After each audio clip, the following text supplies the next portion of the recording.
سلام، به یه ویدیو دیگه از من خیلی خوش اومدین. اگر من نمیشناسین، من مهدیم. اکثرا منو توی این اینستا به فوتوبای مهدیه میشناسن و جواب هستش. خوشحال میشم که این ویدیو رو تا آخر ببینین. اگر هنوز منو ساب ندارین، منو سابسکرایب کنین. یه کوئسچن باکس توی اینستا گذاشتم، بهتون گفتم که هر سوالی راجع به من یا حالا عکاسی دارین میتونین ازم بپرسین تا منم جواب بدم، باش یه ویدیو بگیرم. و منم اون سوالا رو روی دفترم نوشتم و قراره که همزمان من آماده شم برای یه ویدیو اینستام و گفتم که همونطور که آماده میشم به سوالای شما هم جواب بدم. بزن بریم.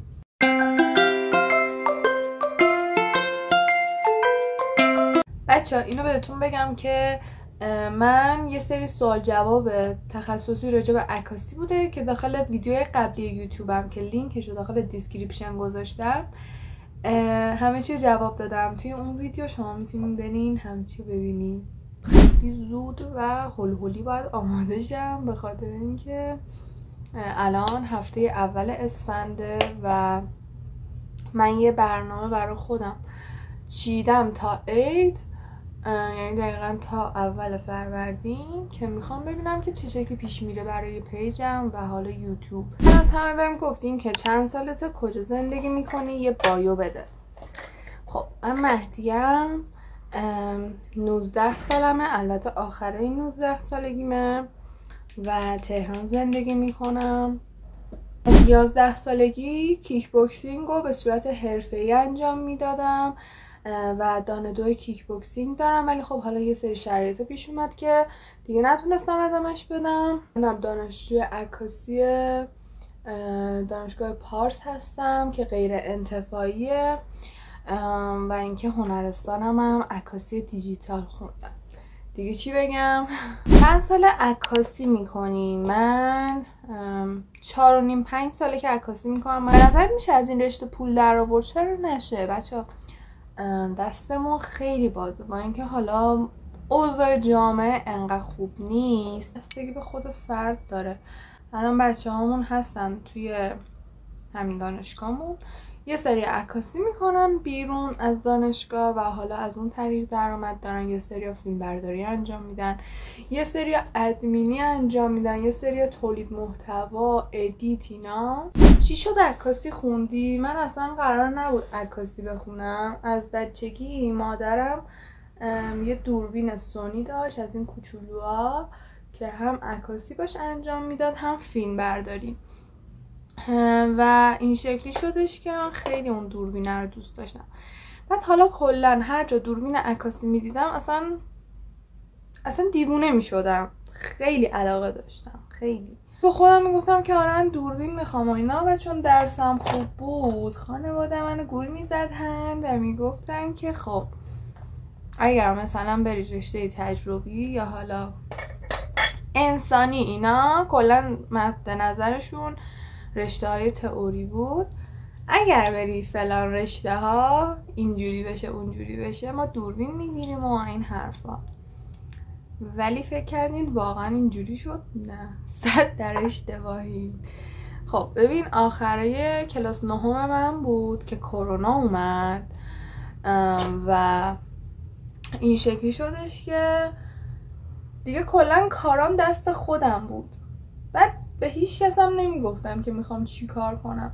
خودمم تا یه حدی میدونستم که قراره چی کار کنم. من تو ذهن خودم یه بار میگفتم که خب میخوام برم عکاسی بخونم، یه بار میگفتم که نه من مثلا به رشته های دیگه هم علاقه دارم و مثلا عکاسی رو میتونم در کنارش ادامه بدم و یعنی دیگه تو ذهنم قفل شده بود که خب من مثلا میتونم رشته های دیگر رو بخونم در کنارش اون رشته هنریه رو حالا ادامه بدم. چون مثلا برای عکاسی 2 روز دیگه نمیتونم مثلا پرستاری بخونم، اینو بخونم اونو بخونم. خلاصه این شکلی بود تا اینکه من کلا یه اتفاق تلخی برام افتاد توی 14-15 سالگی و خیلی دیگه کلا روحیه‌مو باخته بودم و با خودم گفتم که خب آقا این تا اینجا، من الان باید یه رشته‌ای رو انتخاب کنم که منو شاد کنه، منو بهتر کنه، منو از اون حالی که هستم در بیاره. و حدس میزنین که اون رشته چی بود؟ من رفتم خط چشم بکشم بیام. به نظرتون اون رشته‌ای که من انتخاب کردم چی بود؟ 100% عکاسی. و دیگه اصلا نیمه دوم سال نهمم بودم و من دیگه تصمیمم با خودم گرفته بودم که آره من عکاسی میخوام، ولی به هیچ کس نمیگفتم که عکاسی میخوام. یعنی سال نهم که باشین مشاور میاد تو کلاس که شما چه رشته‌ای رو میخواین و این حرفا. ببین یعنی من به همه گفتم که یا انسانی میرم یا تجربی میرم، حتی به خانوادم. ولی چیزی که تو ذهن خودم بود اصلا یه چیز دیگه بود. یعنی هیچ کس نمیدونست که من قراره چی کار کنم و این شکلی شدش که من گذشت چون کرونا هم بود، همه تو خونه بودیم و اصلا دیگه فقط امتحانای نهایی حضوری شد و اینا. منم چیکار کردم؟ با خودم گفتم که خب شروع کنم داخل گوگل پیدا کردن یه هنرستانی که نزدیکم باشه و اینا و برم اونجا مثلا درس بخونم. و باورتون میشه من امتحانای نهاییمو انقدر خوب دادم. بعد اصلا نه فقط به خاطر حالا چیز، کلا من هر سال کلا آدمی بودم که معدلم زیر دیگه 19.5 نمیومد.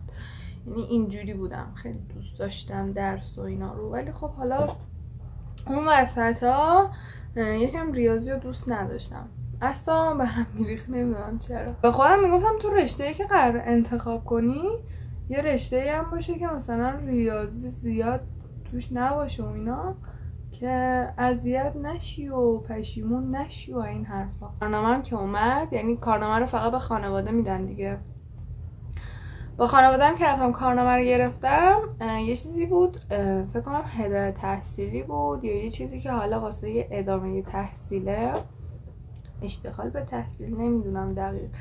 یه برگه هستش که شما با اون برگه هم میتونین برین شناسنامه‌تون رو عوض کنین، همین که میتونین چیز کنین برین ثبت نام کنین برای هنرستان. آقا اون برگه رو من رفتم خودم تنهایی گرفتم، فکر نکنم نیاز به خانواده داشت، چون که من رفتم خودم تنهایی گرفتم اون برگه رو. ببین اون روز که من رفتم اون برگه رو گرفتم، درجا از مدرسه برگشتم، اصلا نیومدم خونه، همونو رفتم بهداشت، واکسنم رو زدم، از واکسنم همونو مستقیم رفتم ثبت احوال دفتر پیشخوان، شناسنامه‌مو عوض کردم. یعنی همه رو من داخل یک روز انجام دادم بدون اینکه پدر مادرم باشن یا از کسی کمک بگیرم. حالا چرا؟ به خاطر اینکه یعنی همون به خاطر رشته عکاسی و چون که هیچ کس نمیدونست و میدونستم اگر بگم حمایتی نمیشه. خلاصه دیگه سرتون رو درد نیارم. منم چیکار کردم؟ آره گذشت تا دیگه مثلا نمیدونم تو تابستون بود که دیگه شما باید بری هنرستانی تو ثبت نام کنی. منم توی این موقعیت هنرستانم رو که پیدا کردم. حالا هنرستانم اما یه منطقه فاصله بود، هنرستان من منطقه 3 بود و خب منطقه 3 تو تهران این شکلیه که یه منطقه‌ایه که شما بر مدارسش میتونین از هر منطقه‌ای بیاین. یعنی بازم یه اسم خاصی داره که من نمیدونم. این اتفاقش باعث میشه که شما رو از هر منطقه‌ای که باشین ثبت نام کنن. ولی حالا به من نزدیک بود، مثلا با ماشین بر من نیم ساعت بود، ولی خب با مترو هم فکر کنم برام مثلا 4-5 ایستگاه بود و من تصمیم خودم رو گرفته بودم که اصلا آقا من با مترو میرم. با اینکه من از اول ابتدایی آدمی بودم که با سرویس میرفتم مدرسه و اینا، یعنی در این حد رشته عکاسی برام مهم بود که من به جون خریدم که با مترو برام بیام و اصلا دیگه دنبال مستقل شدم. آقا من یه روز اومدم مدارک و اینامو ببرم مدرسه که به مدیرم نشون بدم که حالا مثلا بگم که آقا این شکلی و اینا، من خانوادم مثلا اینطورین، حالا من فعلا مدارکم آوردم که فعلا منو رزرو کنین چون که پر میشه. مثلا مثل دبیرستان نیست که ظرفیتشون 30-40 نفر باشه و اینا. برای هنرستان اصلا کل ثبت نامی که انجام میدن، مخصوصا حالا رشته‌تون میخواد عکاسی باشه، مثلا حالا گرافیک یکم بیشتر قبول میکنن، ولی برای عکاسی کلا ما کلاسمون 15 نفر بود، با اینکه من مدرسه‌ام دولتی هم بود ولی 15 نفر بودیم. خلاصه آقا اومدم برم، همون لحظه من داداشم رسید. البته بابام خونه بود ولی برگشت گفتش که آره با داداشت برو. بعد گفتم میخوام من مدرسه ثبت نام کنم، گفت که با داداشت برو. بعد سوار ماشین شدم و داداشم اینجوری بودش که خب کجا بریم؟ گفتم فلان جا. آقا رفتیم تا فلان جا و یهو اومدیم رسیدیم در مدرسه، دید که چی؟ مدرسه هنرستانه. بودیم همین که وارد شدیم رفتیم پیش مدیرمون. مدیرم متاسفانه تو سال کنکور فوت کرد. بعد آره خدا رحمتش کنه، خیلی خانم گلی بود. همین که کارنامه منو دید گفتش که ببین آقا پسر، خواهر شما که اومده اینجا ثبت نام کنه اصلا با عشق و علاقه اومده، از این نمراتش مشخصه که این دختر تلاشش رو کرده که با عشق بیاد اینجا. بعد دیگه صحبت کرد با داداشم و تمام تصورش رو از هنرستان و اینا کلا از بین برد. خلاصه آقا منو پیش ثبت نام کردن و دیگه ثبت نام نهاییش دفعه بعدی بود و این شکلی شد. حالا داخل خونه هم یه سری چالشا بود که حالا زیاد یادم نمیاد، ولی قشنگ یادمه که خیلی داشتن مخم میخوردن، چون که همش میگفتن آره دیر نیست، تو هنوزم میتونی بریم دبیرستان ثبت نام کنی. من هنوزم که هنوزه خوشحالم از اینکه رشته عکاسی رو خوندم تو هنرستان و آره اصلا بابتش پشیمون نیستم، با اینکه یه سری خاطرات تلخی هم توی اون مدرسه برام اتفاق افتاد. بچهای هنرستان یکم زیاد فازشون به من نمیخورد، واسه همین من یکم اذیت میشدم از دستشون. و خب حالا تازه من 2 سال اول آنلاین بودم، یعنی سال سومم حضوری بود. البته سال دومم نصفش آنلاین بود نصفش حضوری دیگه. خلاصه که این شکلی شد که عکاسی خوندم و برای کنکور هم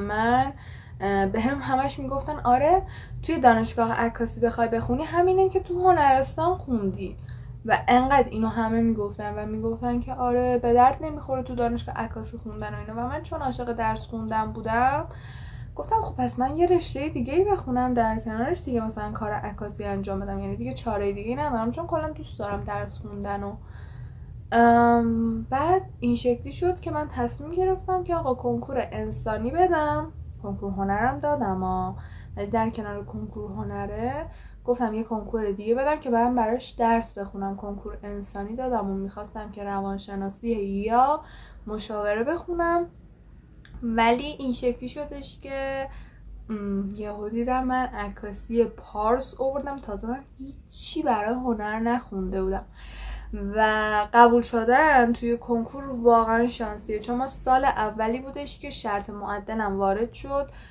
و توی کنکور و خیلی کنکور سختی بود خیلی، و من اصلا یه رتبه هنرم خیلی خوب شد. نمیدونم اصلا اینکه دیدم من پارس آوردم، من سورم قبول شدم ولی خب اصلا دوست نداشتم سوره برم به یه سری دلایل. بعد دیگه با خودم گفتم که آره من پارس قبول شدم، اصلا دیگه انگار یه دلم گیر کرد دیگه. بعد من انتخاب رشته که کردم گفتم خب آقا این کارو میکنم، آزادا رو برای انسانی میزنم، دولتی و غیر انتفاعی و اینا رو که مثلا آوردم و برای هنر میزنم. و من گفتم دیگه خودت کمک کن، اگر صلاح من مثلا توی رشته روانشناسیه که من همون رشته روانشناسی رو بیارم، اگر صلاح من تو رشته عکاسی که همین عکاسی رو بیارم. و من توی انتخاب بیشترم حتی آزاد عکاسی رو بردم تهران مرکز، اون که هیچی. برای دولتیامم پارس عکاسی آوردم و اصلا اینجوری بودم که آقا راه من اینه دیگه، کاریش نمیتونم بکنم و با خوشحالی رفتم ثبت نام کردم و الانم که دیگه ترم 4 هستم. چی از این رشته من راستش دوست ندارم اصلا راجع به هدفم صحبت کنم، چون به نظرم آدم باید هدفاشو پیش خودش نگه داره و اصلا حتی به نزدیکترین شخص زندگیت هم نباید هدفاتو بگی. دوست داری خونه آینده چجوری باشه؟ مثلا دیزاین، وسایل یا ویژگی خاصی تو ذهنت داری؟ قطعا دارم، به خاطر اینکه من خیلی عاشق اینجور چیزام هست. پینترستم یعنی پر خونه است، پر خونه. ویژگی مهمی که باید خونه آینده من داشته باشه اینه که اول اینکه فرش قرمز داشته باشه، دوم اینکه پر گل باشه و کلا وسیله هم چوبی باشه. اصلا به وسیله های استیل و سلطنتی و اینا اصلا علاقه ندارم. وسیله منظورم سرویس چوب و ایناست، میز تلویزیون و این حرفا. 5 سال دیگه خودتو کجا و تو چه وضعیتی میبینی؟ من 5 سال دیگه خودمو جای خوبی میبینم راستش. خیلی امید دارم به دهه 20 سالگیم و خیلی انرژی خوبی هم نسبت بهش دارم. امیدوارم که همین شکلی پیش بره. چالش کارهای عکاسی چیه؟ خب کارترین چالشش همون امنیت نداشتنه. اگر ایران باشین منظورمه. واقعا امنیت نداریم توی ایران ما عکاسا و خیلی با همون بد برخورد میشه. رسما عین دزد و متهم با همون رفتار میکنن که امیدوارم یه فرهنگ سازی خوبی بشه و یکم برای ما عکاسا ارزش قائل باشن، به خاطر اینکه دیگه دوره خیلی از چیزها گذشته و چیزی که زنده است به نظر من عکاسیه. ولی مردم و خود حالا اون جامعه‌مون اینو نمیدونن که عکاسی انقدر توی این کشور زنده است. با یه عکس چه اتفاقایی که توی این کشور میفته. بچگی میخواستی چی کاره بشی؟ من از بچگی خوراکم رشته های پزشکی و پرستاری و اینا بود. هنوزم خیلی علاقه دارم، یعنی سریال هایی که مربوط به پزشکیه، نمیدونم دور و بریم حالا میخوان دماغشون رو عمل کنن یا هر کاری میخوان بکنن، من میرم ویدیو اون عمل رو میبینم. یعنی اصلا خیلی علاقه دارم و داخل اینستام حالا چند نفر که فالو دارم پزشکن، حالا یا پزشکن یا جزو کادر درمانن. خیلی دوست دارم، نمیدونم چرا. و حالا مثلا همینجوری که مسیرم به بیمارستان میخوره، من دانشگاهم هم نزدیک بیمارستانه، خیلی دوست دارم. ولی اون شغل برای من نبود. اگه برای من بود توی مسیرش قرار میگرفت. تو سوشال مدیا فعالیت میکنی، سختت نیست؟ سختی که داره، شما کلی هیت میگیری. تازه هنوز من پیجم و یوتیوبم اونقدری بالا نرفته. شما ببینید پیجای میلیونی چه هیتایی میگیرن. سختی که قطعا داره، ولی خب آدم باید به جون بخره دیگه، چون هر کاری سختی داره. واقعا شما باید ببینید کدوم سختی میتونی بهتر کنار بیای، نسبت به اون حرف بی خیال بشی، چون که اون آدم تو رو نمیشناسه، نه از نزدیک دیده تو رو و اون فقط یه چیزی از تو دیده که قالب توه و حرفش هم ممکن اصلا واقعیت نداشته باشه دیگه. این بود از سوالا. امیدوارم که این ویدیو براتون جالب بوده باشه. مرسی که تا اینجا همراه هم بودیم. از هفته های دیگه ویدیوهای جالب تر هم داریم. قرار شد که من جمعه به جمعه ویدیو بذارم. خلاصه که زنگوله رو فعال کنین. اگر هنوز منو سابسکرایب نکردین منو سابسکرایب کنین و خلاصه همین دیگه. اگر توی اینستا منو فالو ندارین، این آیدی منه، میتونین منو فالو کنین توی اینستا و همین دیگه. مراقب خودتون باشین. فعلا خداحافظ.